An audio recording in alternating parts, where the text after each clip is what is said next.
Hi, I'm Liz Griesel. I currently work as the Des Moines Public Schools Elementary Literacy Curriculum Coordinator. I've also spent time as a classroom teacher and an instructional coach in DMPS. My background in literacy, as well as my experience in my current position, have given me a lot to draw on when developing the coursework for the administration and supervision of the K-12 Readings Programs course.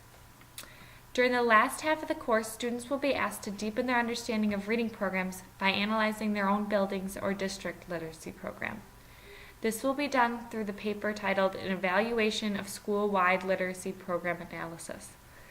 This assignment incorporates many of the reading specialist standards, but has a strong emphasis on Standard 5, the one that addresses a literate environment.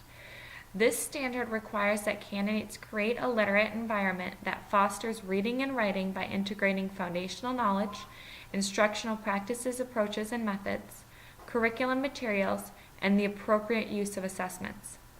You may choose to analyze the literacy program of a specific building, or you may choose to take on a district-wide lens when writing this paper. The paper will require students to delve into their own building or district's instructional practices, materials, and assessments in order to evaluate their effectiveness and alignment.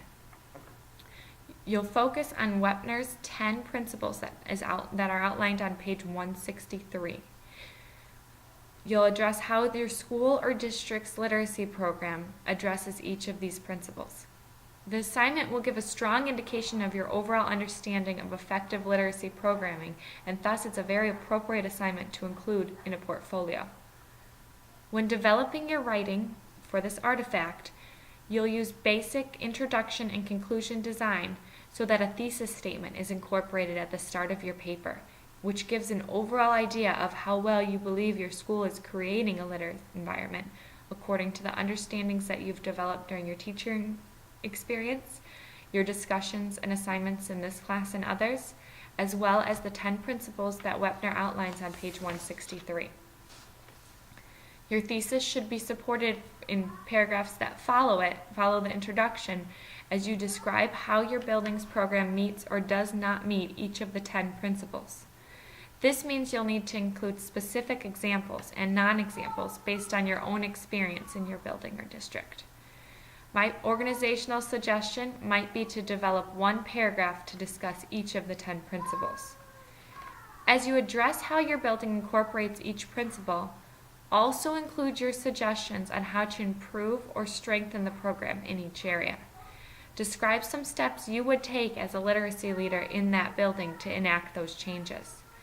Use your knowledge of leading change, and also use your knowledge of based on what Satter described on page 175 through 194, which is one of the reading assignments for this week. And then finish strong by summarizing the key points that you discussed in your paper, and then end with a few sentences that address your personal learning from the assignment. The rubric for the assignment is included in the assignments, activities, and rubrics document that you can find on the Moodle. And again, this will be your artifact for your portfolio from this class. So please feel free to contact me with any questions, concerns, or recommendations that you have, and we'll be sure to be in contact. Thank you.